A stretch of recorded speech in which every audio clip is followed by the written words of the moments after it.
So you've wrapped up your editing masterpiece in Premiere Pro, and now it's time to export your video. Let's walk through the process. Firstly, navigate to the File menu at the top and scroll down to Export. Click on Media.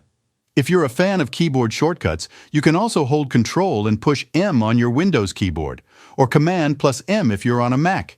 This will bring up your export menu. Now, in the Export menu, ensure that the format is set to H.264.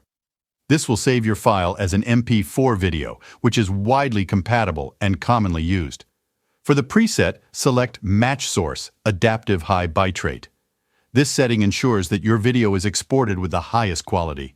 Next, click on the blue text next to Output Name. This will open an Explorer window where you can choose the file name and the location where you want to save your video on your hard drive. If you want to further enhance the video quality, under the Video tab, go to Basic Settings and check off Render at Maximum Depth and Use Maximum Render Quality. These settings ensure the highest possible quality export. Once you're satisfied with your settings, simply click Export to save your new file. And that's it. Your video is now exported and ready to be shared with the world.